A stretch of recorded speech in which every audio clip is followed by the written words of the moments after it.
पानी का एक सैलाब आता है और वो सैलाब इतना खतरनाक था कि कई लोगों को बहा कर ले गया, कई बच्चों को उसने पानी में गर्क कर दिया, मवेशी पानी में बह गए, जितने चार पैर वाले जानवर थे, भेड़ बकरियां भैंसे गाय, पानी में बह गए और मारे गए।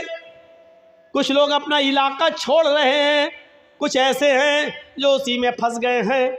ऐसे मंजर को देखे और जब सैलाब थोड़ी देर के लिए रुका, थोड़ी देर के लिए जब सैलाब रुका तो मंजर इतना भयानक था, उस गांव का, बस्ती का मंजर इतना भयानक था कि उस भयानक मंजर को लोग देख रहे हैं कि ये क्या हुआ, ये घर कितना मजबूत था लेकिन आज ढह गया, ये कितना अमीर आदमी था आज उसका माल बह गया।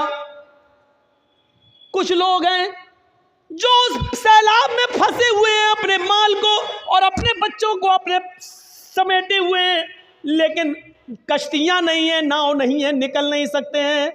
इस भयानक मंजर पर एक आदमी की नजर पड़ती है कि पानी में आधे से ज्यादा डूबा हुआ एक पेड़ है, एक दरख्त है जो आधे से ज्यादा डूब गया है पानी के अंदर।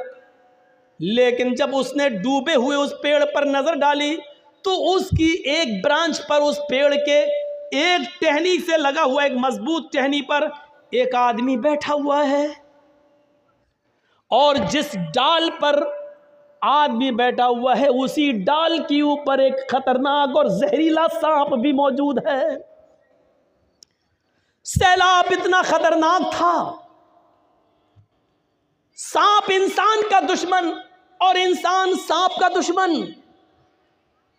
इंसान सांप को देखता है तो फौरन मारने की कोशिश करता है, और सांप जब अकेले में किसी इंसान पर हावी हो जाए तो उसको डंक मारने की कोशिश करता है, डसता है। लेकिन हैबत सैलाब की इतनी ज्यादा है कि सांप इंसान को देख रहा है और उसी टहनी पर, उसी डाल पर आदमी सांप को देख रहा है, लेकिन आदमी सांप को नहीं मारता है और सांप इंसान को नहीं डस रहा है। वो जानता है कि नीचे पानी है, अगर ये आदमी गिरा तो ये मरेगा, और सांप भी जानता है कि अगर हम गिरे तो हम मरेंगे। इस मंजर को देखकर इंसान न सांप को मार रहा है, न सांप इंसान को मार रहा है। कुछ लोग दूर से इस मंजर को देख रहे हैं। तसव्वुर कीजिए कि सैलाब इतना भयंकर, इतना खतरनाक, और इस मंजर को कुछ लोग दूर से देख रहे हैं। लेकिन ऐसे मंजर पर जहां सांप भी इंसान को डसने की कोशिश नहीं कर रहा है, यहाँ ऐसे दुनिया परस्त और दुनिया तलब लोग और कुत्ते के जानवरों जैसी सिफत रखने वाले लोग ऐसे भी थे, जहां आए और इन लोगों से कहने लगे कि तुम सैलाब में फंसे हो, हम तुम्हारी मदद के लिए आए हैं, तुम अपना माल हमारे हवाले कर दो, हम इनकी हिफाजत कर लेंगे, और जब तुम्हें इस मुसीबत से छुटकारा मिले तो हम तुम्हारा माल तुम्हें वापस कर देंगे। और इन भोले भाले मुसीबत में फंसे हुए लोगों ने अपना सामान, अपना सोना चांदी जो बचा सके थे, उन्होंने इन लोगों के हवाले कर दिया, और ये रफू चक्कर हो गए, लेकर भाग गए। गौर कीजिए, उन मजबूर लोगों की मजबूरी का भी फायदा इन लोगों ने उठाया। जहां एक सांप इंसान को डसने की हिम्मत नहीं कर रहा है, और जहां एक इंसान सांप को मारने की हिम्मत नहीं कर रहा है, वहां ये इंसान कितना गिर चुका है। वहां ये दुनिया तलब इंसान और दुनिया परस्त इंसान, नाजायज माल को कमाने वाला और दुनिया की मोहब्बत को रंगने वाला ये इंसान कितना नालायक और कितना बड़ा कमीना है, जो ऐसे मौके पर भी मजबूर लोगों की मजबूरी को न समझ सका और उनका माल लेकर फरार हो रहा है। आप अंदाजा लगाइए, सोचिए कि इंसान कितना ज्यादा मफाद परस्त हो चुका है। ये सांप से ज्यादा जहरीला हो चुका है। सांप अपने जहर से इंसान को डसना छोड़ रहा है, लेकिन ये कमीना इंसान अपनी कमीनगी इंसान से नहीं छोड़ रहा है। ये सोचिए और तसव्वुर कीजिए कि इंसान कितना गिर चुका है कि एक मौके पर सांप भी इंसान को काटने की जुर्रत नहीं कर रहा है, लेकिन इंसान इंसान को काट रहा है, इंसान इंसान को डस रहा है, और ऐसे मौके पर भी उसका पैसा छीनकर, उसकी दौलत लेकर ये भाग जाते हैं, ये कहकर कि अभी तुम मुसीबत में हो, हमारे हवाले कर दो, जब तुम्हारे मुसीबतों के दिन ख़त्म होंगे हम तुम्हारे हवाले कर देंगे। और उसके बाद उनका पता नहीं चलता। इस दुनिया की दौलत ने हमें इतना इतना हमें बर्बाद कर दिया, बिल्कुल कुत्ता सिफत इंसान बना दिया। इसलिए अल्लाह के नबी ने फरमाया, यूशिकुल उमम अन तदा अलैकुम कमा तदा अलकलतु अला क़िसतिहा, तुम्हारे ऊपर एक ऐसा ज़माना आ जाएगा, तुम्हारे ऊपर एक ऐसा ज़माना आ जाएगा कि जैसे भूखे लोग दस्तरखान के ऊपर टूट पड़ते हैं, उसी तरीके से तमाम लोग तुम्हारे ऊपर टूट पड़ेंगे। सहाबा अल्लाह के नबी कह रहे हैं, जैसे भूखे लोग दस्तरखान के ऊपर टूट पड़ते हैं, वैसे ही दुनिया, सारी की सारी दुनिया तुम्हारे ऊपर टूट पड़ेगी। आप देख लीजिए, ये टूटना ही तो है, ये टूटना ही तो है। पेट्रोल 100 के पार, डीजल भी उसी के मुकाबिल, गैस सिलेंडर की कीमत, सरसों के तेल की कीमत, ये सारी कीमतों को आप एक तरफ रखिए, लेकिन इसके बावजूद हम परेशानियां उठा लेंगे, सब कुछ बर्दाश्त कर लेंगे, लेकिन वोट हम उन्हीं को देंगे। ये क्या है? तसल्लुत देखिए, वो जहर घोलने में कामयाब हो गए और सबको एक प्लेटफार्म पर ले आए। हम यही ढूंढते रहे कि हमारा कौन है, हमारी आवाज़ कौन उठा रहा है, हमें हक कौन दिला रहा है। तुम हक की बात कर रहे हो, अपना वजूद बचाने की फिक्र करो। अब तो हम इसी में अभी पड़े हुए हैं। और किसी चैनल वाले ने हमारा इंटरव्यू लिया, कहा कि आप क्या कहना चाहते हैं कि जर्जी साहब, क्या बीजेपी मुसलमानों को बर्बाद कर रही है? मैंने कहा नहीं, बीजेपी मुसलमानों को कभी बर्बाद कर ही नहीं सकती। ये आप गलत सोचते हो कि बीजेपी आ जाएगी हमें बर्बाद कर देगी। नहीं, जिस दिन बीजेपी मुसलमानों को बर्बाद करेगी, उस दिन बीजेपी खुद बर्बाद हो जाएगी। ये सोचो, बीजेपी कभी मुसलमानों को बर्बाद नहीं करेगी, क्योंकि जब मुसलमान बर्बाद हो जाएंगे तो फिर वो किसके नाम पर हुकूमत करेगी? वो मुसलमानों को बाकी रखेगी, वो मुसलमानों को बचाएगी, वो मुसलमानों की हिफाजत भी करेगी, क्योंकि इन्हीं को रुस्वा करके, इन्हीं मुसलमानों को बदनाम करके उसको हुकूमत चलाना है। वो मुसलमानों को बर्बाद नहीं करेगी। मुसलमानों को बर्बाद करने के बाद फिर वो हुकूमत किस पर करेगी? उसको हुकूमत में बाकी रहने के लिए मुसलमानों को बाकी रखना जरूरी है। इसलिए आप ये तसव्वुर मत करिए कि हमें बीजेपी बर्बाद कर देगी। नहीं, परेशान करेगी, बर्बाद नहीं करेगी। परेशान करेगी, हवा खड़ा करके तुम्हें इंडिया से निकाला जाएगा, NRC CAA आएगा, ये सिर्फ हवा खड़ा करके आपको परेशान करेगी। देखा नहीं आपने, जितना ही लोगों ने गाय के नाम पर हमको बर्बाद किया, बदनाम किया, गाय गाय गाय गाय, लेकिन आज गूगल पे डालिए और यूट्यूब पे सर्च कीजिए, हिंदुस्तान के अंदर सबसे बड़ा गाय के गोश्त का व्यापारी कौन और गाय को काटने वाला कौन? तो अल्हम्दुलिल्लाह सुम्मा अल्हम्दुलिल्लाह, उसमें किसी मुसलमान का नाम नहीं, बल्कि एक बीजेपी के नेता का नाम है।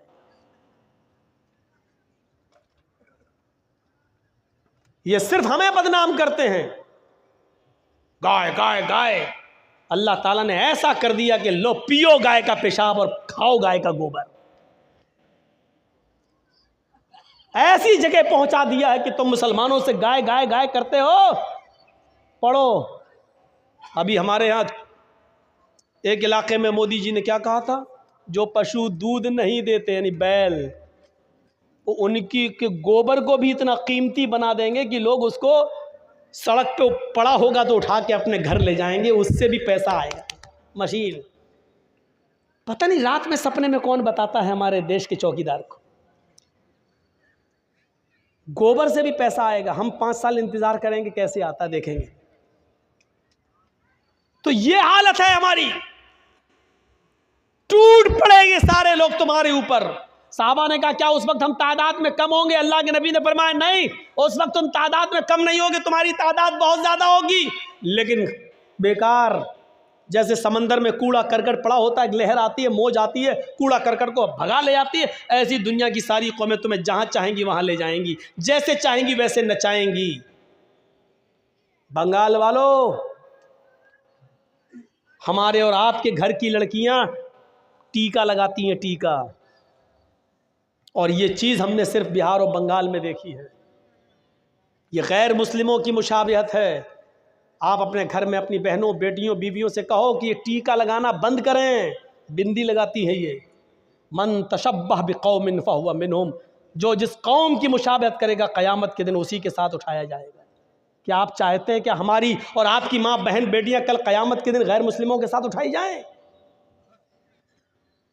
दुनिया, अल्लाह के नबी से पूछा, यो कहाँ फरमाया कि ऐसा क्यों? का हुब्बुद दुनिया व कराहियतुल मौत, अल्लाह रब्बुल आलमीन दुनिया की मोहब्बत तुम्हारे दिलों में डाल देगा। आज दुनिया की मोहब्बत हमारे दिलों में डाल दी गई। कहीं से भी मिले माल, बस माल आए, और जितना आए वो हम तक रहे, हम आपको नहीं देंगे। इस दुनिया की हिर्स ने और लालच ने हमें बिल्कुल कुत्ता बना दिया है। हमारे और आपके गांव में एक बैल मरा पड़ा है।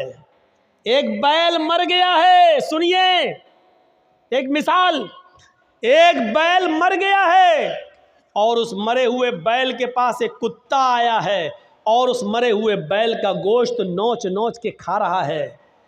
उस मरे हुए बैल की बदबू दूसरे कुत्तों को लगी।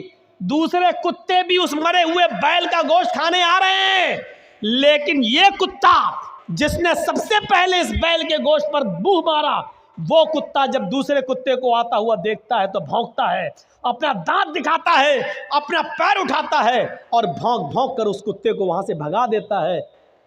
इस कुत्ते से पूछो कि तू कितना गोश्त खा लेगा?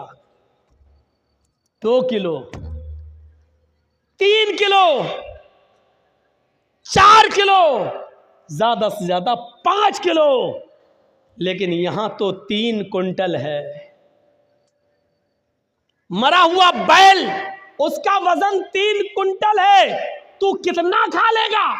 2 किलो, 3 किलो, 4 किलो, ज्यादा से ज्यादा 5 किलो। लेकिन कुत्ते को यह गवारा है कि बकिया गोश्त बेकार होता है, हो जाए, लेकिन दूसरे कुत्ते को हम नहीं खाने देंगे। आज यही सिफत हमारे अंदर आ गई है। ये सुनना पड़ेगा तुम्हें नहीं, तुम्हारे बाप को भी सुनना पड़ेगा। सारी दौलत हमें मिल जाए, लॉटरी खरीदी, लग गई और 5 लाख मिल गए। अब उस 5 लाख में हम किसी और को नहीं दे सकते हैं। इसको कहते हैं कुत्ता। IPL में सट्टा लगाया, जीत गया 5 लाख, अब हम ही के पास रहे, दूसरे के पास नहीं। इसको कहते हैं मरे हुए बैल का गोश्त खाने वाला कुत्ता। मैं बोलूंगा ये, और इसके बावजूद जो खेलेगा वो सोचेगा कि मौलाना जर्जीस ने कुत्ता किसको कहा था। तसव्वुर करो कि हमारी हालत क्या हो चुकी है।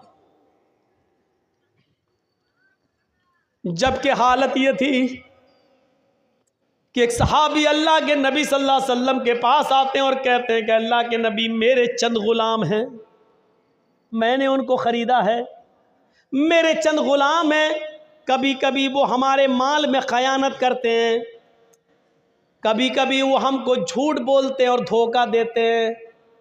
मैं उनकी खयानत करने पर उनको थोड़ी बहुत सज़ा भी देता हूँ, मारता भी हूँ। अय अल्लाह के नबी, क्या ये जुल्म तो नहीं है? भाई वो खयानत करते हैं, चोरी से हमारा माल चुरा लेते हैं, धोखा देते हैं हमें। अगर मैं उनको मारता हूं तो कयामत के दिन मुझसे हिसाब व किताब तो नहीं होगा? देख रहे हैं आप ये सवाल, कयामत के दिन कोई हिसाब व किताब तो नहीं होगा हमसे? तो अल्लाह के नबी सल्लल्लाहु अलैहि वसल्लम फरमाते हैं, कयामत के दिन तराजू लाई जाएगी। उस सहाबी से क्या कह रहे हैं, इधर सुनो, उस सहाबी से क्या कह रहे हैं? कयामत के दिन तराजू लाई जाएगी और उस तराजू के अंदर उनकी खयानत, उनका धोखा रखा जाएगा। जो उन्होंने तुम्हारे माल की चोरी की है और तुम्हारा माल चुराया या धोखा दिया, उसको एक तरफ रखा जाएगा, और तुमने उनको मारा है, सज़ा दी है, उस सज़ा को तराजू के दूसरे पल्ले पे रखा जाएगा। और जब तराजू उठाई जाएगी, अगर तुम्हारी सज़ा उठ गई और उनके धोखे का पल्ला झुक गया तो उनको सज़ा मिलेगी जहन्नम के अंदर। और अगर तुमने उनको मारा अगर तुम्हारा जुल्म का पल्ला झुक गया और उनका धोखा और उनकी खयानत का पल्ला उठ गया तो क़यामत के दिन तुम्हें सज़ा दी जाएगी। यानी तुमने उनको उनके धोखे और उनकी खयानत से ज़्यादा सज़ा उनको दी है, तो तुम्हें सज़ा दी जाएगी जहन्नम के अंदर। ये सहाबी कहते हैं, आय अल्लाह के नबी, ये तो बड़ा अजीब मामला है, ये तो बड़ा अजीब मामला है। तब तो फिर पता नहीं हमारी सज़ा कितनी ज़्यादा होगी। अब तो बेहतर यही है कि अपने आप को जहन्नम के अजाब से बचाने के लिए मैं इन तमाम ग़ुलामों की छुट्टी कर दूं, इनको मैं रिहा कर दूं, इनको आज़ाद कर दूं।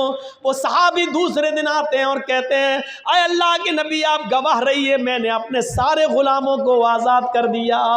ये है जहन्नम का डर, ये है हिसाब व किताब का डर जो हमारे अंदर नहीं है, होना चाहिए। हमारे अंदर नहीं है, होना चाहिए। मेरे प्यारे साथियों, उन्होंने सोचा हमने इनको जो सज़ा दी कहीं ऐसा ना हो कि इनके जुर्म से ज़्यादा हो और फिर हमें जहन्नम में डाला जाए। उन्होंने सारे कैदियों को, सारे ग़ुलामों को आज़ाद कर दिया, सारे ग़ुलामों को आज़ाद कर दिया। मेरे भाइयों, हज़रत उस्मान गनी ने अपने ग़ुलाम का कान मरोड़ा। एक दिन कहने लगे, इधर आओ, मैंने एक दिन तुम्हारा कान मरोड़ा था, आज तुम भी अपना बदला ले लो। क़यामत के दिन में बदला नहीं दे सकता। उस ग़ुलाम ने कहा, नहीं आप आका हैं, आप हमारे मालिक हैं, हम आपसे बदला नहीं लेंगे। अमीरुल मोमिनीन ने कहा, नहीं नहीं तुम्हें इंतकाम लेना होगा। इन्होंने कहा, तुम मेरे मालिक हो, मैं कैसे इंतकाम लूँ, आपको कैसे कान मरोड़ूँ। हज़रत उस्मान गनी कहते हैं, जाओ, मैंने तुम्हें आज़ाद कर दिया, आज के बाद तुम मेरे ग़ुलाम नहीं हो, क्योंकि इससे तुम रहोगे मैं फिर किसी गलती पर तुम्हारा कान मरोड़ दूंगा। ऐसा ना हो कि क़यामत के दिन अल्लाह रब्बुल आलमीन मुझे इसका भी हिसाब देना पड़े। उन्होंने अपने ग़ुलाम को आज़ाद कर दिया। मेरे प्यारे साथियों, एक सहाबी वो थे जो नमाज पढ़ने लगे और नमाज ही के अंदर उनका ख्याल उनके बाग में चला गया। मेरे बाग में कितने खजूरों के पेड़ हैं, ये खजूरों के पेड़ जब खजूर पैदा होंगे तो बाजार में इतने इतने का खजूर बिकेगा, हमें इतना प्रॉफिट होगा। ये पढ़ते गए, ये सोचने लगे और रकात भूल गए, रकात भूल गए। 4 रकात वाली नमाज या तो 3 पढ़ ली या 5 पढ़ ली, भूल गए। वो आए, कहने लगे कि अल्लाह के नबी सल्लल्लाहु अलैहि वसल्लम ऐसा हो गया है। आपने कहा हो जाता है, कभी कभी भूल चूक हो जाती है। लेकिन इस सहाबी ने सोचा कि इस बाग की वजह से, जो खजूरों का बाग है, इस बाग की वजह से मेरा दिमाग बढ़ गया है, इसकी पैदावार पे चला गया है। ये बाग रहेगा तो मैं बार बार सोचता रहूँगा और मैं नमाज में भूलता रहूँगा। यानी नमाज में ज़्यादा दिमाग नहीं लगेगा, बाग की तरफ दिमाग लगेगा। आते और अल्लाह के नबी से कहते हैं कि अल्लाह के नबी, मैं अपना पूरा का पूरा बाग सदका कर रहा हूँ, खैरात कर रहा हूँ, मैं इस बाग ही को नहीं रखूँगा जो नमाज में डिस्टर्ब करता है, जो बाग को ही को हम अल्लाह के राह में सदका और खैरात कर रहे हैं, इसको गरीबों और मिस्कीनों में इसके फल बांट दो। हमें नहीं चाहिए ऐसा बाग जो क़यामत के दिन अल्लाह के सामने हमें इसका जवाब देना पड़े, अल्लाह के सामने उसके जवाब हम दे हो जाएं। ये बाग हमें नहीं चाहिए जो बार बार हमारी रकातों को भुलवा रहा है। मेरे भाइयों, ये थे जहन्नम के अजाब से डरने वाले और क़यामत के दिन की फिक्र करने वाले। ये लोग थे हिसाब व किताब से डरने वाले। मालिक यौमिद्दीन, वो क़यामत के दिन का पूरा पूरा मालिक है और उस दिन हमें हिसाब व किताब देना होगा उस रब के सामने। दुनिया में कोई अदालत ऐसी नहीं है जो इंसान को उसके अच्छाइयों का पूरा पूरा बदला दे दे और उसकी बुराइयों की पूरी पूरी सज़ा दे दे। दुनिया में कोई अदालत ऐसी नहीं है।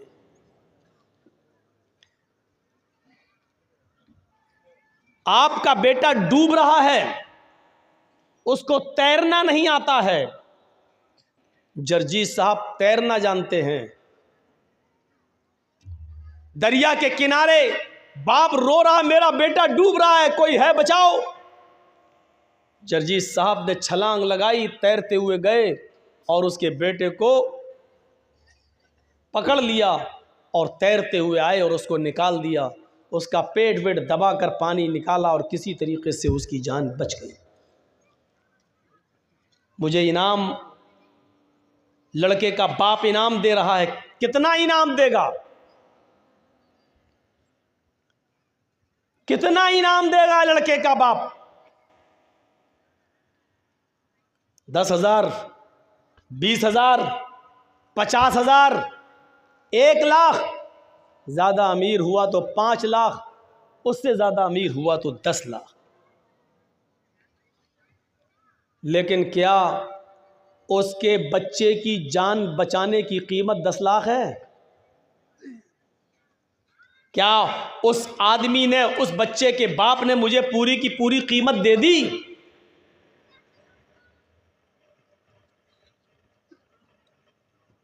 और किसी ने एक बादशाह से सवाल किया कि बादशाह सलामत,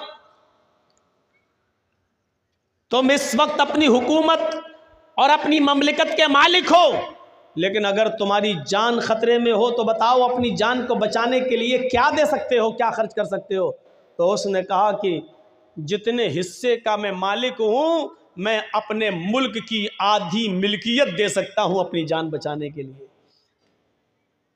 उसने पूछा कि अगर आपकी जान के बदले में पूरा मुल्क मांगे तो बादशाह ने कहा कि अगर मेरी जान ज़्यादा ही ख़तरे में है तो पूरा मुल्क दे दूंगा और अपनी जान बचा लूँगा।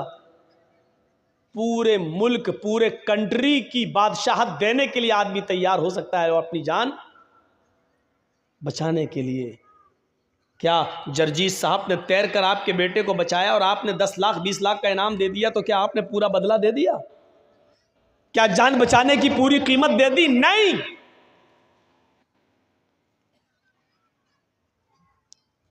पूरा का पूरा इनाम सिर्फ अल्लाह रब्बुल आलमीन ही देगा।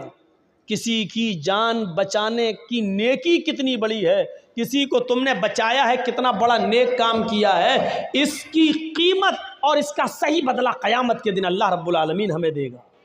दुनिया की कोई अदालत नहीं दे सकती। चलिए इसके बरक्स देख लो। जर्जीस साहब ने एक आदमी का कत्ल किया, पकड़े गए, कोर्ट में जुर्म साबित हो गया, अदालत क्या सज़ा सुनाएगी? इनको भी कत्ल करो, फांसी की दे दो। हमने एक आदमी मारा, बदले में हमें मार दिया गया, समझ में आ रहा है, ठीक है।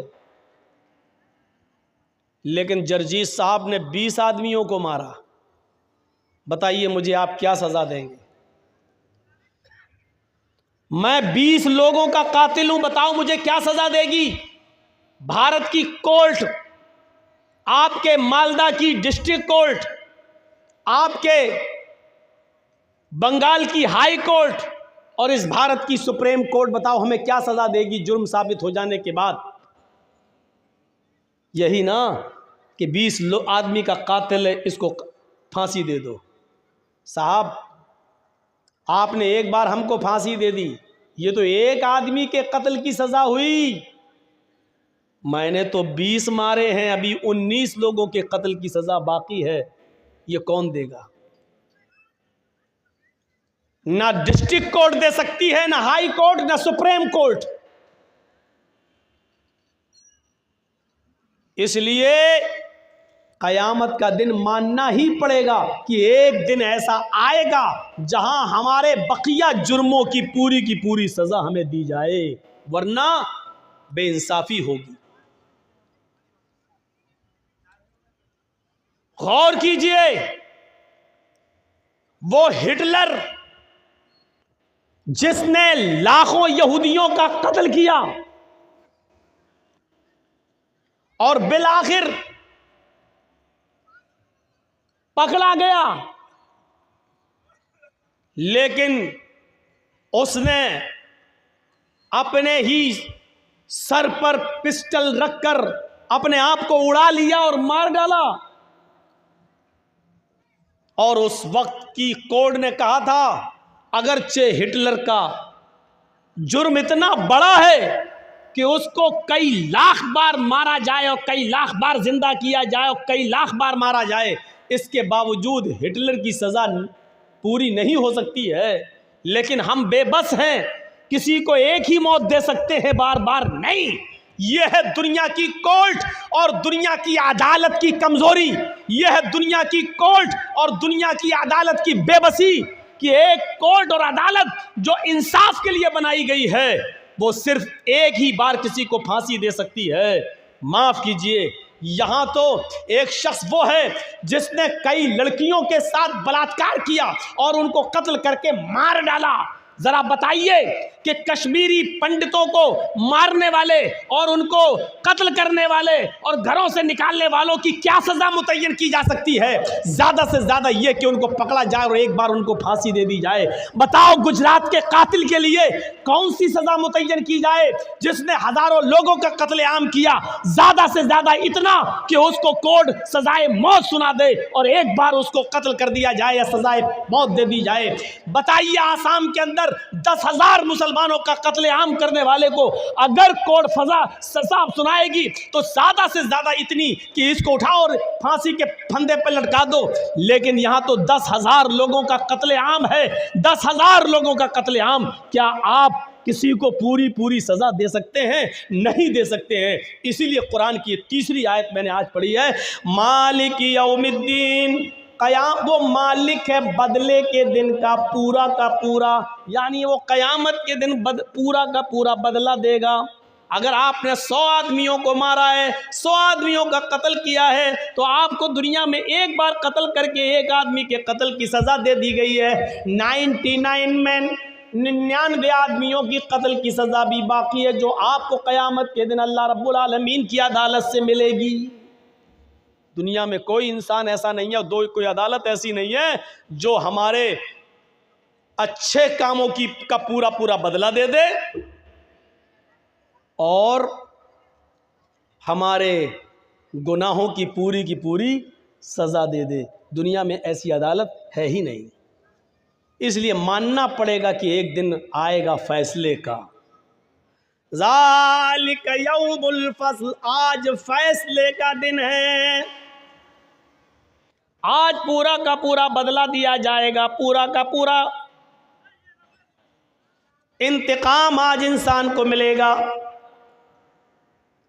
ताकतवर जानवर ने कमज़ोर जानवर को मारा, उस कमज़ोर जानवर को भी आज इंसाफ मिलेगा। वो एक छोटा सा बच्चा जो माँ के पेट में पल रहा है, अल्ट्रासाउंड पे चेक कराने के बाद पता चला कि ये लड़की है और 2 महीने का 3 महीने का वो हमल एबॉर्शन करके गिरा दिया गया, या कॉलेज में पढ़ने वाले लड़के और लड़कियों से कोई गलती हो गई और हमल ठहर गया, माँ बाप को पता ना चले, समाज को पता ना चले, किसी हॉस्पिटल में जाकर एबॉर्शन करा दिया। हमल ठहर जाने के बाद, चाहे वो जायज़ हो या नाजायज़, हमल ठहर जाने के बाद उसको गिराना बहुत बड़ा जुर्म है, जुर्म अजीम है। याद रखिएगा, इस कमज़ोर मासूम सी जान को जो तुमने पेट के अंदर मार डाला, एबॉर्शन करा के ख़त्म कर दिया, आज इस बच्चे को भी इंसाफ मिलेगा। क़यामत का दिन है।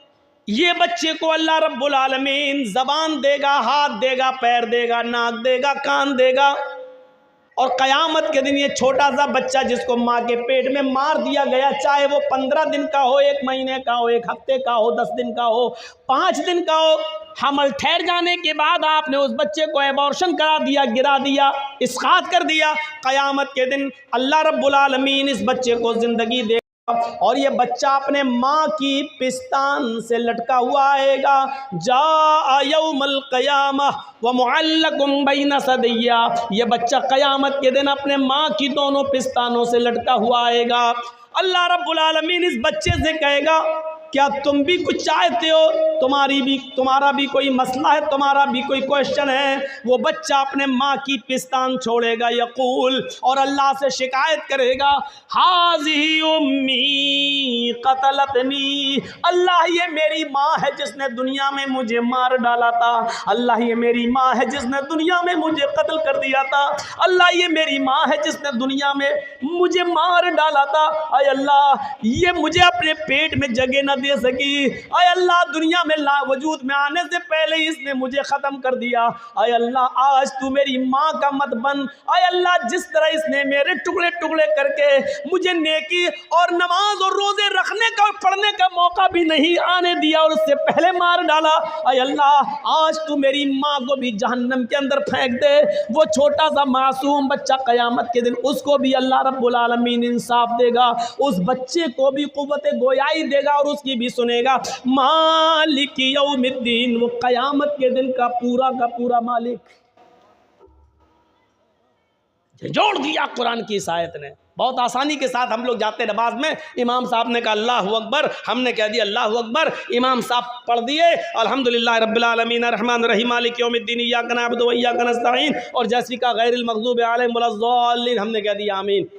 एहसास नहीं हुआ कि क्या पढ़ दिया और क्या है।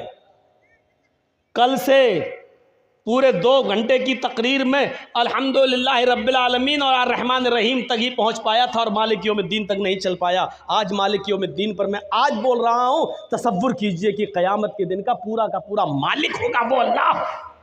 सबका अदल और इंसाफ वहां मिलेगा। दुनिया में आप अपने आप को बचा सकते हैं, छिपा सकते हैं।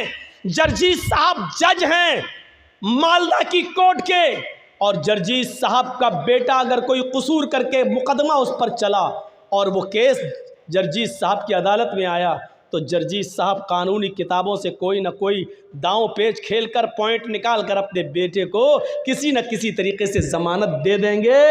अपने बेटे के फेवर में कोई ना कोई कानून ढूंढ लेंगे। लेकिन याद कीजिए, उस दिन कोई कानून तुम्हारा नहीं चलेगा। उस दिन बाप और बेटा सब आमने और सामने होगा, लेकिन कोई किसी की सिफारिश करने वाला नहीं होगा। जरा तसव्वुर कीजिए उस दिन का मंजर क्या होगा। अल्लाह रब्बुल आलमीन भी उस दिन कहेगा वम्ताजुल यौमा अय्युहल मुजरिमून, आए मुजरिमों आज के दिन तुम अलग हो जाओ।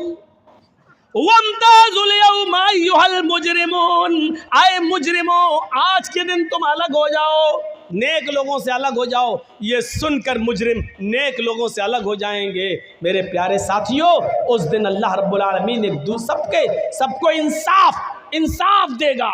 आज जर्जी साहब ने आपको डेट नहीं दी, आपने देखा कि जर्जी साहब फलां आदमी के घर में रुकते हैं, आप उनके पास गए कि भाई मुझे हमारे गांव के लिए डेट दिला दो। जर्जी साहब तो हमारा फ़ोन भी नहीं उठा रहे हैं। उस आदमी ने सोचा कि जर्जी साहब तो हमारे घर पे रुकते हैं, चलिए उन्होंने सिफारिश की। जर्जी साहब ने भी उसका एहसान है उसके ऊपर, जर्जी साहब ने फ़ौरन उसकी बात मानकर डेट दे दी। हाँ, ऐसा होता है।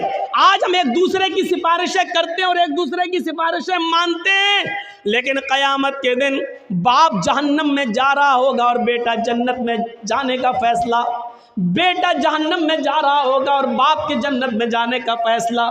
लेकिन कोई किसी के काम नहीं आएगा, कोई किसी की सिफारिश नहीं करेगा। आवाज़ आएगी, आए दुनिया में बेटों को बचाने वालों, आए दुनिया में अपने बेटों के लिए सिफारिशें करने वालों, आए दुनिया में अपनी औलाद के लिए बड़ी से बड़ी सिफारिशें लेकर जाने वालों, मालकुम ला तनासरून, आज तुम्हें क्या हो गया कि आज तुम एक दूसरे की मदद नहीं कर रहे हो। आज तुम्हें क्या हो गया है, आज तुम एक दूसरे के काम नहीं आ रहे हो। आज तुम्हें क्या हो गया है कि आज एक बाप जन्नत में जा रहा है और उसका बेटा जहन्नम में, लेकिन आज बाप अल्लाह से ये नहीं कह रहा है कि मेरे बेटे को जन्नत के अंदर दाखिल कर दो।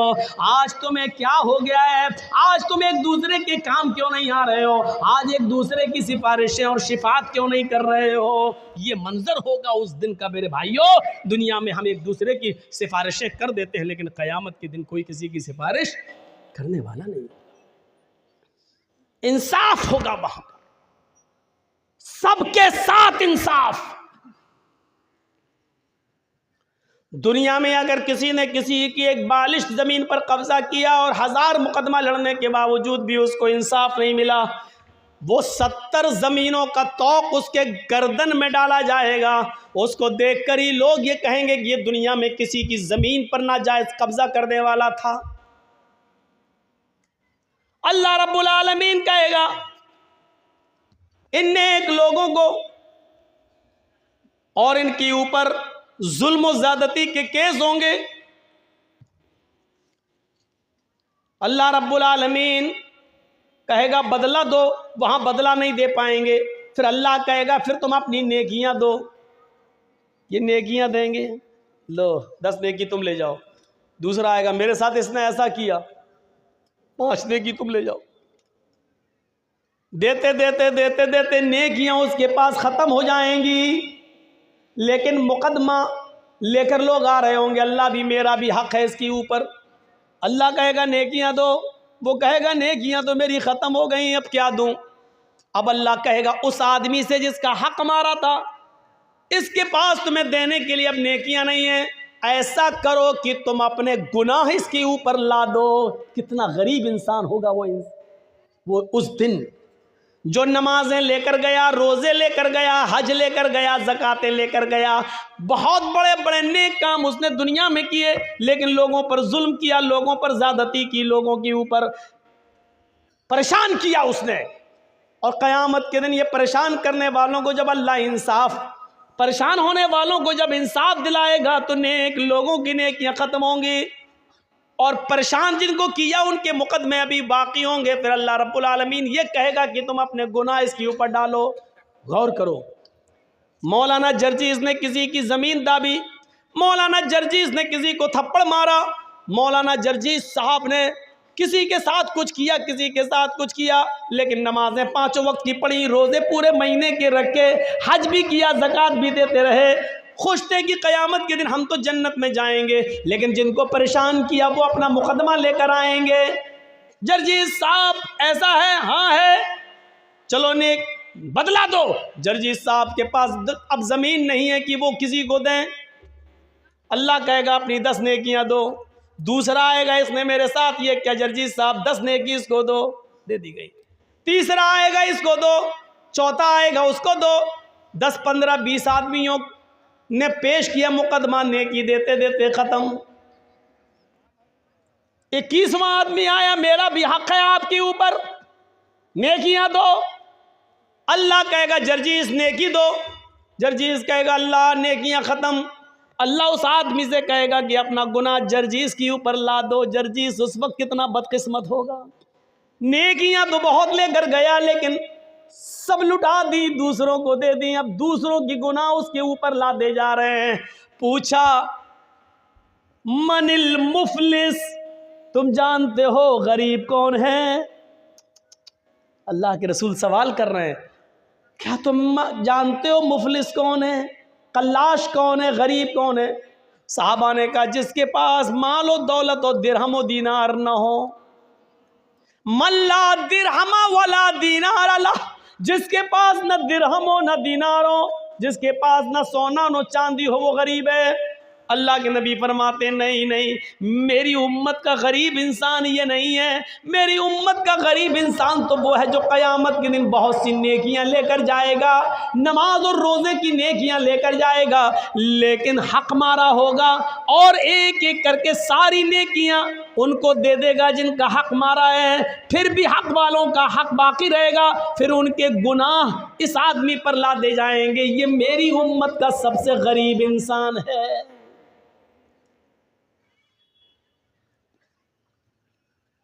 तसव्वुर कीजिए आप, एक ई रिक्शा चलाने वाला आदमी, ई रिक्शा जिसको आप लोग क्या बोलते हैं, टोटो, मेहनत करता है और मेहनत करके उसने दिन भर टोटो चलाया और उसने 490 रुपए कमाए। एक मिसाल पर गौर कीजिएगा, उसने 490 रुपए कमाए। अब मार्केट में गया, कल ईद है, अब कपड़ा खरीदूंगा और सिलाऊंगा तो टाइम लगेगा। आज चांद हो गया, कल ईद है, चलो रेडीमेड पंजाबी खरीद लेता हूं। कलिया चक्के मार्केट में गया और एक रेडीमेड पंजाबी खरीदता है। उस पंजाबी की कीमत है 500 रुपए। उसके पास पैसे हैं 490 रुपए, लेकिन उसको 10 रुपए कहीं मिल गए, किसी आदमी के गिर गए थे, उसने उठा लिया और जानता है फला आदमी का रुपया गिरा है, लेकिन बताया नहीं। जमीन पर गिरी हुई चीज के भी आप मालिक नहीं हैं, इतना याद रखिएगा। अगर जमीन पर गिरी हुई कोई चीज आप को दिख जाए तो शरीयत का मसला यह है कि देख लिया, गुजर जाओ, उठाना नहीं। और अगर उठा लिया तो अब आपकी जिम्मेदारी है कि 1 साल तक उस चीज का आप ऐलान करेंगे, अनाउंसमेंट करेंगे कि अगर किसी की कोई चीज गिर गई है तो वो हमसे राब्ता कायम करे। कितने दिनों तक? 1 साल तक।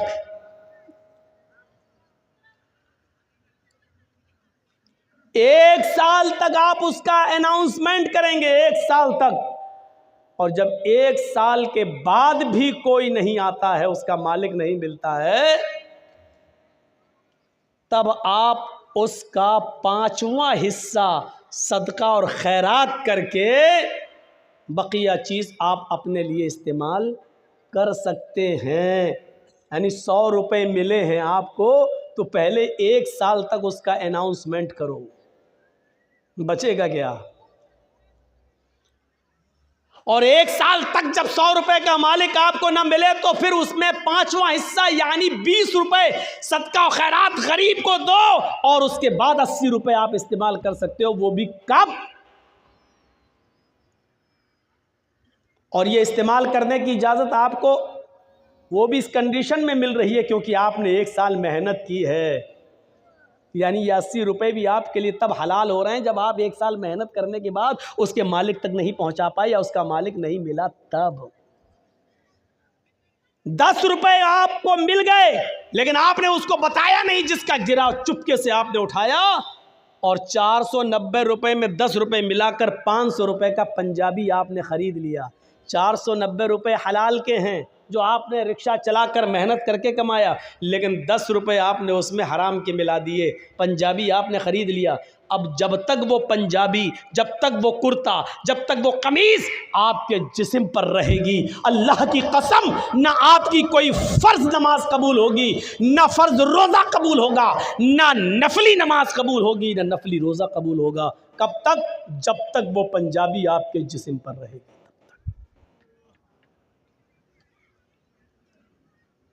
अब सोचिएगा, 490 हलाल के हैं, 10 ही उसमें मिलाए थे हमने, तो वो कमीज हमारे लिए हराम हो गई। और कलिया चक के चौराहे पर, चौरंगी पर खड़े होकर जो लॉटरी के टिकट बिकते हैं, वो एक टिकट खरीद लीजिए और अचानक धूल में लाठी लग जाए और 1 लाख, 2 लाख, 5 लाख, 10 लाख रुपए आपको मिल जाएं।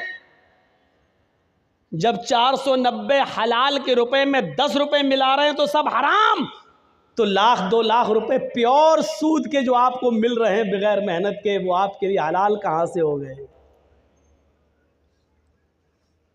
और एक मामले में आपका सुल्तानगंज भी बदनाम है, कलिया चक भी बदनाम है, मौजमपुर भी बदनाम है, लखीपुर भी बदनाम, और इस इलाके के अक्सर गांव बदनाम है, चाहे वो बस्टम नगर हो या 16 माइल, सब बदनाम है।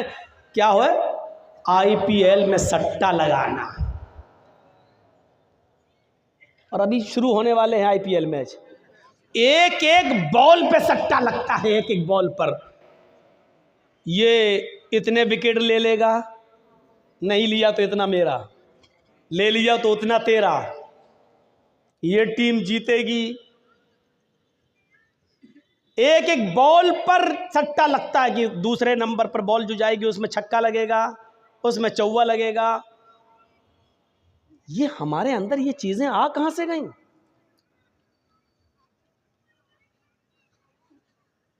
ये तो प्योर हमने लगाया 1000 रुपया, या तो इधर गया या इधर आया। लेकिन तसव्वुर कीजिए, इस्लाम ये कहता है कि अगर आपने किसी को 100 रुपए दिए बतौर कर्ज, बतौर उधार, ये कहकर दिया कि आप 100 रुपए ले लीजिए, आपको ज़रूरत है, लेकिन 1 महीने के बाद जब आप वापस करेंगे मुझे तो हम आपसे 110 रुपए लेंगे, हम आपसे 110 रुपए लेंगे। और आपने 1 महीने के बाद 110 रुपए उससे ले लिए, तो जानते हो ये 10 रुपए आपके पास जो आए हैं और आपने जो 10 रुपये एक महीने के बाद ज़्यादा ले लिया, आप तो सट्टे में 1000, 2000, 5000, 10,000 लगाते हो IPL के। यहाँ तो आपने किसी की मदद की है और उस मदद के ज़रिए उसने 100 रुपये में कमाया और एक महीने के बाद 110 दे दिया। वो 10 रुपये जो आपके पास ज़्यादा आ रहे हैं, उस 10 रुपये के बारे में अल्लाह के नबी क्या फरमाते हैं, सुनिए। अपने माजा की रिवायत है, दिरहमु रिबा याकुलुहु रजुलु वहुवा यालम। सूद का और ब्याज का 1 दिरहम खाना, हम तो 10 रुपये ज़्यादा बता दिए, 1 रुपया भी सूद और ब्याज का खाना। अब सही आया मैं। IPL का सट्टा लगाने वालों गौर से सुनना, कल या चक्की चौरंगी पर खड़े होकर लॉटरी के टिकट खरीदने वालों गौर से सुनना, बैंकों में लाखों रुपए जमा करने के बाद सेविंग अकाउंट में सूद बढ़ जाता है और सेविंग अकाउंट से सूद लेकर खाने वालों गौर से सुनना। सूदी कारोबार करना, सूद पर रुपया देना और हर महीने 10%, 5% उससे सूद वसूल करना। अगर हम लोग ऐसा कर रहे हैं तो ये लोग भी सुने। अल्लाह के नबी सल्लल्लाहु अलैहि वसल्लम फरमाते हैं कि याकुलुहुर दिरहमु रिबा याकुलुहुर रजुलु वहुवा यालम। सूद का, ब्याज का, हराम का 1 लुक़मा, 1 दिरहम खाना, 1 रुपया खाना, इस हाल में कि तुम जानते हो कि ये हराम है, ये जानते हो कि ये मेरी मेहनत की कमाई नहीं है। अशद्दु मिन सित्तिन व सलासीन ज़नियतन, 36 मर्तबा जिना करने से भी ज़्यादा सख्त है। कैसा लग रहा है? सूद और ब्याज का 1 रुपया खाना, जिसके बारे में अल्लाह के नबी फरमाते हैं कि 36 मर्तबा जिना करना। ओह, जिना, जिस काम को हम सबसे ज़्यादा गंदा समझते हैं, किसी की माँ, बहन, बेटी के साथ हम जिना करें, और 1 बार नहीं 36 बार जिना करना। अल्लाह के नबी फरमाते हैं 36 बार, 36 मर्तबा जिना करने से भी बड़ा और सख्त है ये काम, यानी सूद का और ब्याज का 1 रुपया खाना। और बुलाओ मौलाना जर्जीस को, इससे तो अच्छे हमारे यहाँ के मौलवी है, कम से कम ये सब तो नहीं बोलते। सब बोलते हैं, बोलने का अंदाज अलग अलग होता है। ये अलग बात है कि आप अपने इलाके के उलमा की बात एक कान से सुनते हैं, दूसरे कान से उड़ा देते हैं। क्यों? घर की मुर्गी दाल बराबर।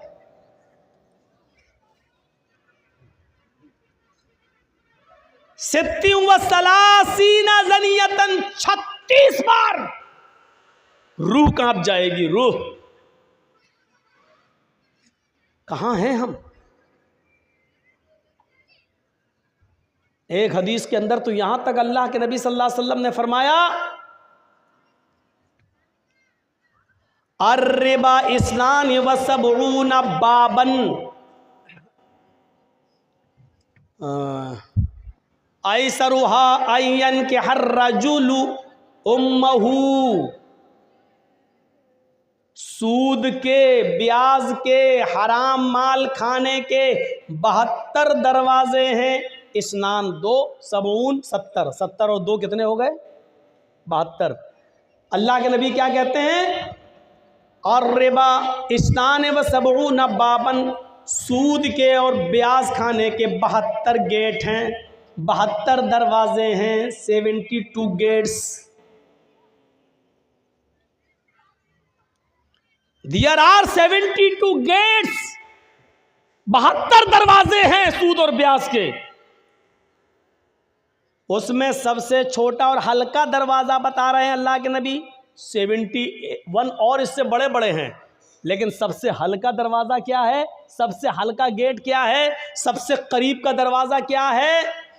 ऐसरुहा अय्यन के हर रजुलु उम्महू, सबसे करीब दरवाज़ा सूद और ब्याज का 72 दरवाज़ों में ये है कि एक आदमी अपनी सगी माँ के साथ निकाह कर ले। सगी माँ के साथ निकाह हो जाएगा? मौलाना जर्जीस साहब एक लड़के का निकाह पढ़ा रहे हैं, लड़का अपनी माँ के साथ निकाह कर रहा है। जर्जी साहब 1,00,000 मरतबा भी पढ़ें, या अय्युहल्लज़ीना आमनू तक़ुल्लाह हक़्क़ तुक़ातिही वला तमूतुन्ना इल्ला व अंतुम मुस्लिमून, या अय्युहन्नासु इत्तक़ू रब्बकुमुल्लज़ी ख़लक़कुम मिन नफ़्सिन वाहिदा व ख़लक़ मिन्हा ज़ौजहा व बस्स मिनहुमा रिजालन कसीरन व निसाअ। 1,00,000 मरतबा भी कुरान की आयतें पढ़ जाएं, लेकिन इसके बावजूद वो निकाह नहीं होगा, क्योंकि माँ लड़के पर हलाल नहीं हो सकती है। अब वो सोच रहा है कि मेरा निकाह हो गया, और रात में वो अपनी माँ के साथ हम बिस्तरी करता है, मिलता है, ये सोच कर के मेरा तो निकाह हुआ है माँ के साथ। तो क्या निकाह और निकाह के कलमात पढ़ने के बावजूद, ये कुरान की आयतें पढ़ने के बावजूद, क्या उसकी माँ उसके लिए जायज़ हो जाएगी? नहीं। अगर वो हम बिस्तरी करता है तो ये ज़िना ही माना जाएगा और हरामकारी मानी जाएगी। तो अल्लाह के नबी कहते हैं कि 1,00,000 बार कुरान पढ़कर निकाह पढ़ा देने के बावजूद माँ हराम ही रहेगी। आई सरुहा अयन की हर रजुल उम्महू, कि माँ के साथ कोई आदमी निकाह करे लेकिन वो निकाह के बावजूद भी हरामकारी करता है। इसी तरीके से सूद और ब्याज के माल पर चाहे कितनी दुआएं पढ़ के खाओ बिस्मिल्लाह, तो बिस्मिल्लाह कहने से हलाल नहीं हो जाएगा। सूद और ब्याज बिल्कुल सूअर के गोश्त की तरह होता है। आप लाख कहिए बिस्मिल्लाह अल्लाहु अकबर, लेकिन सूअर हलाल नहीं होगा, कुत्ता हलाल नहीं होगा।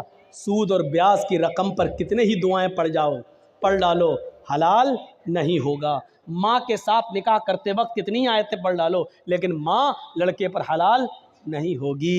इतनी क्लियर बात होगी।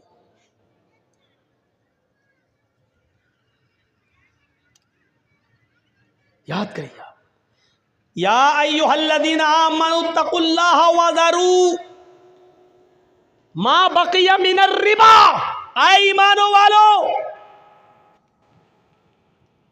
जो तुमने माल दिया है असल लागत पर और जो बढ़ गया है उस बढ़े हुए माल को छोड़ दो। वज़रू मा बक़िया मिनर रिबा, अल्लाह से डरो और बढ़ा हुआ माल हर हाल में छोड़ दो, हर हाल में छोड़ दो, उसको किसी भी कीमत पर मत लो। ये कुरान कह रहा है, उसको किसी भी कीमत पर मत लो। फ़इल्लम तफ़अलू फ़अज़नू बिहर्बिम मिनल्लाहि व रसूलिही, अगर तुम बढ़े हुए माल को लेने से नहीं रुकते हो, अगर तुम जायद माल उससे नहीं बचते हो, सूद और ब्याज खाना नहीं छोड़ते हो, फ़अज़नू बिहर्बिम मिनल्लाहि व रसूलिही, तो अल्लाह और उसके रसूल से जंग लड़ने के लिए तैयार हो जाओ, अल्लाह और उसके रसूल से युद्ध लड़ने के लिए तैयार हो जाओ। दुनिया में किसने अपनी माँ का इतना दूध पिया है जो अल्लाह से लड़ सके और उसके रसूल से लड़ सके? दुनिया में ऐसा कौन सा माँ का बेटा है जिसने अपनी माँ का इतना दूध पिया है कि वो अल्लाह रब्बुल आलमीन से जंग कर सके और जीत जाए, अल्लाह रब्बुल आलमीन का मुकाबला कर ले? मेरे प्यारे साथियों, तसव्वुर करो, फ़अज़नू बिहर्बिम मिनल्लाहि व रसूलिही, ये अल्लाह फरमा रहा है, कुरान की आयत है कि सूद खाने वालों, जायद माल खाने से बच जाओ, उसको छोड़ दो, किसी भी कीमत पर उसको अपने ऊपर इस्तेमाल मत करो। वो जो पड़ा हुआ सूद है वो आप ना अपने ऊपर इस्तेमाल कर सकते हैं, ना अपने बीवी बच्चों पर इस्तेमाल कर सकते हैं। अरे उस बड़े हुए सूद को मस्जिद के चंदे में देने में भी इस्तेमाल नहीं कर सकते हो। अगर कोई ये कहे कि दे दो हम मस्जिद की लैट्रीन बना लेंगे, तो बड़ा हुआ सूद मस्जिद के पेशाब खाने और इस्तंजा खाने और लैट्रीन बनाने के भी काम में नहीं आ सकता है। आप बड़े हुए सूद को मस्जिद के लैट्रीन और पेशाब और पायखाने के काम में भी इस्तेमाल नहीं कर सकते हैं, उस चीज़ में भी नहीं लगा सकते हैं। उस बड़े हुए सूद को आप अगर बैंक से लेते हैं तो जेल के आम कैदियों को जेल से छुड़ाने के लिए आप इस्तेमाल कर सकते हैं, आम शाहराह पर खर्च कर सकते हैं। जैसे कोई रोड है ख़राब है, उस पर हिंदू मुसलमान सिख ईसाई सब गुजरता है, उससे सबको फ़ायदा होता है, ऐसी जगह पर आप इस्तेमाल कर सकते हैं। लेकिन जो सिर्फ मुसलमान जिससे फ़ायदा उठाएं वहाँ आप इस्तेमाल नहीं कर सकते हैं। अब आप गौर कीजिए, मस्जिद की लैट्रीन और पेशाब और पायखाना तक अगर उस पैसे से नहीं बन सकता और जायज़ नहीं है, वो माल आप अपनी औलाद को और अपनी बीवी को और अपने बच्चों को खिलाते हो। शर्म आनी चाहिए हमें और आपको, शर्म। ऐसा सब कुछ करने के बाद और हम ये उम्मीद रखें कि क़यामत के दिन हमें इसका हिसाब नहीं देना होगा। मालिक यौमिद्दीन, वो क़यामत के दिन का मालिक है, एक एक चीज़ पर नज़र रखे हुए हैं। आप छिपाना चाहोगे तो ये ज़मीन खुद बोल देगी कि अल्लाह, इसने मेरे सीने पर खड़े होकर यहाँ सूद खाया था, ये चौरंगी थी, यहाँ से इसने लॉटरी का टिकट लिया था, आय अल्लाह इसने फला IPL इंडिया और पाकिस्तान की टीम में इतने इतने रुपए इसने सट्टे में लगाए थे। ये ज़मीन खुद गवाही देगी। इज़ा ज़ुल्ज़िलतिल अर्ज़ु ज़िल्ज़ालहा व अख़रजतिल अर्ज़ु क़ालहा व क़ालल इंसानु मा लहा। ज़मीन अपने अंदर के सारे सीने को, सारे ख़ज़ाने को बाहर निकाल देगी। जब ज़मीन में ज़लज़ला पैदा होगा, जब ज़मीन में भूकंप आएगा, वक़ालल इंसानु मा लहा, और इंसान कहेगा इसको ये क्या हो गया है। यौमइज़िन तुहद्दिसु अख़बारा, उस दिन ये ज़मीन अपने अंदर के एक एक चीज़ को बयान करेगी, बोलेगी। ये मत सोचिए कि ज़मीन कैसे बोलेगी, ज़मीन तो बेजान है, ज़मीन तो बेजान है, कैसे बोलेगी। मोबाइल क्या है, जानदार है क्या? मोबाइल बोल रहा है कि नहीं बोल रहा है? रेडियो क्या है, बेजान है कि जानदार? बोल रहा है। टीवी क्या है, जानदार है या बेजान? बेजान, लेकिन बोल रहा है। जब साइंटिस्ट अल्लाह की दी हुई अकल से ऐसी चीज़ बना सकते हैं कि बेजान चीज़ को बोलने पर मजबूर कर सकते हैं, तो क्या अल्लाह रब्बुल आलमीन क़यामत के दिन जिसने साइंटिस्ट को अकल दी है, क्या वो इस ज़मीन को बोलने की ताकत नहीं दे सकता है? आज बेजान चीज़ें बोल रही हैं। बंदूक में कारतूस लगा और छोड़ो तो आज उसकी भी आवाज़ निकल रही है, बेजान चीज़ बोल रही है। और ये सब चीज़ें ज़मीन से पैदा हुई हैं, लकड़ी, लोहा, तांबा, इन्हीं को प्लास्टिक, इन्हीं को तोड़ मरोड़ कर टीवी बना दी गई, इन्हीं को तोड़ मरोड़ कर रेडियो बना दिया गया, इन्हीं को तोड़ मरोड़ कर मोबाइल बना दिया गया है। जब ज़मीन से पैदा होने वाली इन चीज़ों को बोलने पर मजबूर किया गया, तो ज़मीन क्यों नहीं बोलेगी। यौमइज़िन तुहद्दिसु अख़बारा, ज़मीन अपने अंदर के सारे एक एक करके सारी खबरों को बयान करेगी। ये सूरत हाल आज हमारी हो गई है। हम सट्टे लगा रहे हैं, हम सूद और ब्याज खा रहे हैं, हम IPL, और ऐसे ही लोग क़यामत के दिन सोचिए। बंगाल के किसी जलसे में था मैं, तकरीर ख़त्म हो गई। ज़रा इस मंज़र को देखिएगा, मैं अपना वाक़या बता रहा हूँ अपना। उस वक्त मेरा एक छोटा बच्चा था 6 साल का, आज वो 7.5 साल का है। 1.5 साल पहले की बात बता रहा हूँ मैं आपको। तकरीर ख़त्म करके मैं अपने रेस्ट रूम पर, जहाँ हमको ठहराया गया, मैं गया। घर से फ़ोन आता है रात के तकरीबन 1:30 बजे कि बच्चे की तबीयत तो उस वक्त 6 साल का था, तबीयत बहुत ख़राब है, सख्त फीवर है, हाथ लगा रहे हैं तो हाथ जल रहा है। मैंने कहा उसको जल्दी से लेकर निकलो। पड़ोस में आसपास डॉक्टर, लेकिन दरवाजा खोलने के लिए तैयार नहीं। रात की तारीकी में सरकारी हॉस्पिटल में ले जाया गया, और मैं यही उत्तर दिनाजपुर के इलाके में,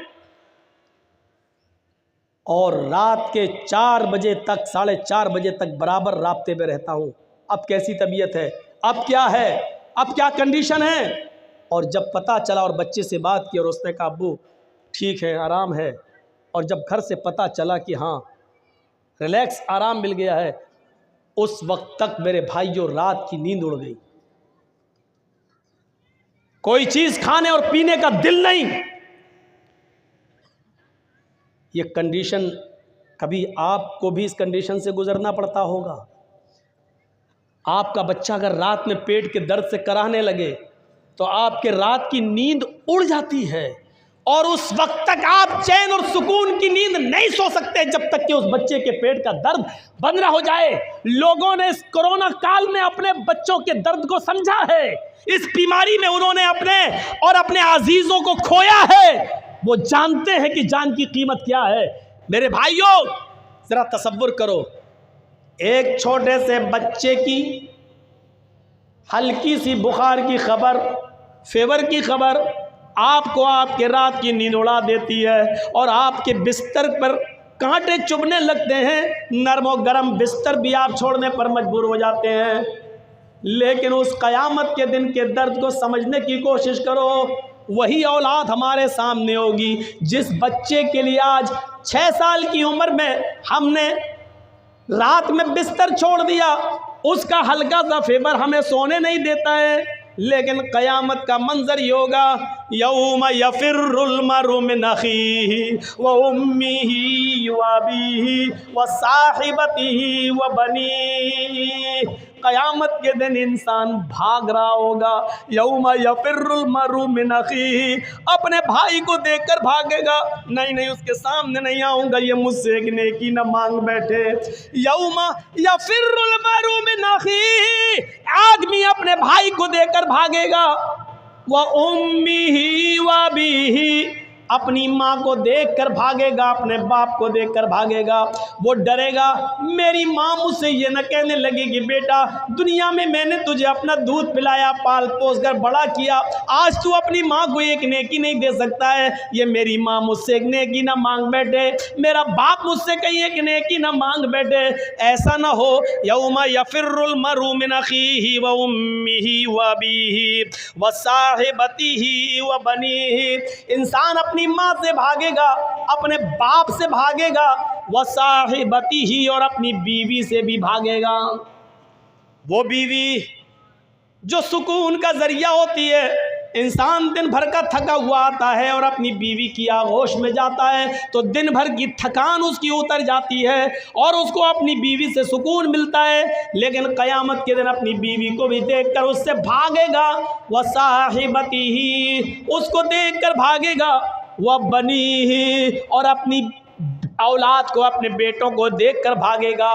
वो बेटा जिसका हल्का सा फीवर और पेट का दर्द हमारी रातों की नींद उड़ा देता है, लेकिन क़यामत के दिन बाप अपने बेटे को देखकर भागेगा, नहीं नहीं नहीं नहीं नहीं, ये तो मुझे मरवा देगा, एक नेकी मांग ली, हम कहाँ से देंगे। ज़रा तसव्वुर कीजिए आप, मैंने एक मिसाल जो आपने दी है और आप अपने ऊपर सोच कर और कयास करके ज़रा तसव्वुर करें,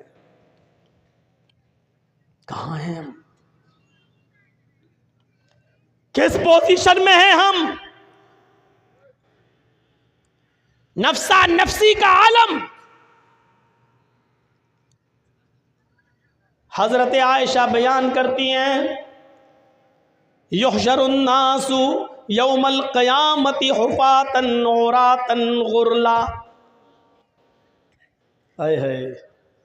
इस हदीस को सुनने के बाद सब कुछ हम भूल जाते हैं, सब कुछ।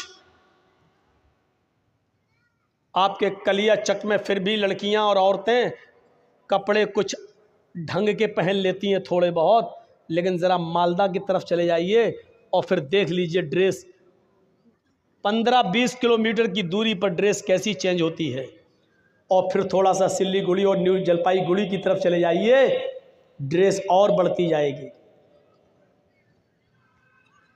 क़यामत के दिन जब उठेगा आदमी कब्र से तो ड्रेस ही नहीं होगी। लीजिए, युहशरुन्नासु यौमल क़यामति हुफ़ातन औरातन गुरला। क़यामत के दिन जब इंसान अपनी कब्रों से उठाए जाएंगे तो इस हाल में उठाए जाएंगे, हुफ़ातन, पैरों में चप्पल नहीं होगी, औरातन, जिस कफन में लपेट कर दफन किए गए थे वो कफन भी उनके ऊपर नहीं होगा, औरातन, पूरे के पूरे नंगे होंगे, बरहना। बैठ जाओ भाई, मोबाइल हमारे पास भी है भाई साहब, उससे कहिए, आजकल तो कोई देखो सुन ही नहीं रहा वो आदमी।